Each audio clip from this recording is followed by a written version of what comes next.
गरीब कूड़े वाली सुनीता अपने दो बच्चों नेहा और बंटी के साथ कूड़े के ढेर के बीचों बीच एक टूटे फूटे पाइपलाइन में रहकर गरीबी का जीवन काट रही थी।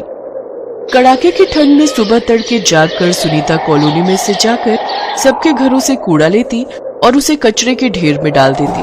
फिर उसमें से कूड़ा बिनने लग जाती है ताकि वो अपने गरीब बच्चों का पेट पाल सके। नेहा और बंटी हाथ पांव सिकोड़कर जनवरी महीने की कड़ाके की ठंड में पाइपलाइन में सो रहे थे कि तभी कूड़े कचरे की गंदी बदबू से दोनों की आंख खुल जाती है। माँ, कब तक हमें यूं ही कचरे के ढेर की बदबू के बीच सोना पड़ेगा?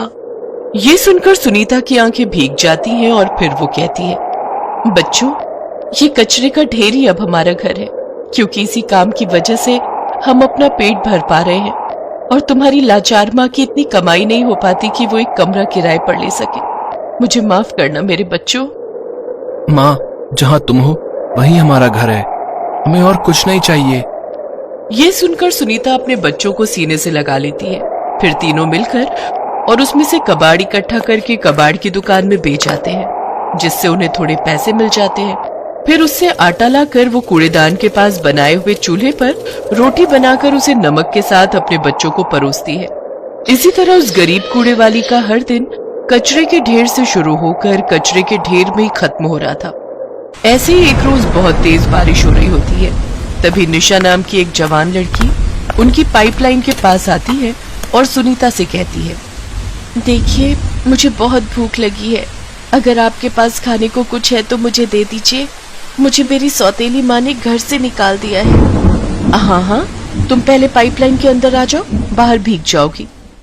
वो उसे पाइपलाइन के अंदर बुला लेती है। फिर पाइपलाइन के अंदर ही में रोटी और चटनी बनाकर सबको खाने को देती है। तभी नेहा अपनी माँ से कहती है, वाह माँ, आज तो चटनी के साथ रोटी खाकर मजा ही आ गया। इतने दिन से सूखी रोटी नमक के साथ खाकर मन भर गया था। ये सुनकर निशा की आंखें भर जाती हैं।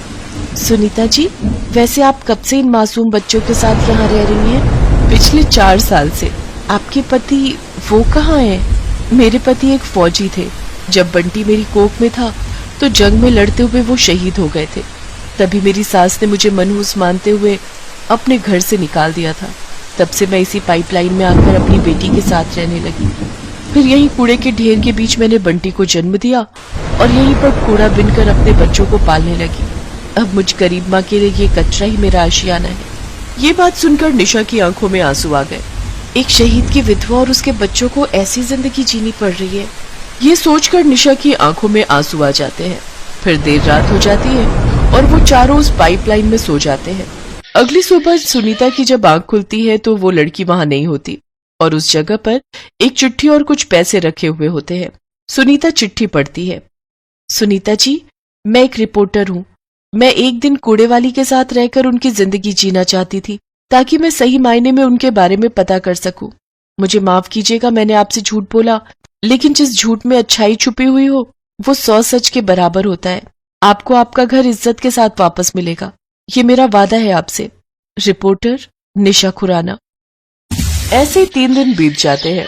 अब हर जगह उस लाचार कूड़े वाली की चर्चाएं फैल जाती हैं। सभी उसकी ओर हमदर्दी जताने और उसकी मदद के लिए आगे आते हैं। फिर उसकी सास निर्मला भी वहां आ जाती है। माँ जी, आप यहाँ? घर चल बहू, तेरी ये सास अपने किए पर बहुत शर्मिंदा है। अब तुझे और मेरे पोते पोती को इस कचरे में रहने की कोई जरूरत नहीं है। माँ, ये कौन है? ये तुम्हारी दादी है बच्चों, जो हमें लेने आई है। इस तरह आखिरकार सुनीता और उसके बच्चों की कूड़ेदान में बीतने वाली जिंदगी खत्म हो जाती है और वो अपनी सास के साथ अपने घर लौट आती है। मगर इस बदलाव का कारण निशा थी, जो आई तो थी एक दिन के लिए गरीब की जिंदगी जीने, लेकिन उसके इस कदम ने तो सुनीता और उसके बच्चों की दुनिया ही बदल दी। सुनीता दिल ही दिल निशा को खूब दुआएं देती है। अब सुनीता अपने बच्चों के साथ खुशी खुशी अपने घर में जिंदगी जीने लगी।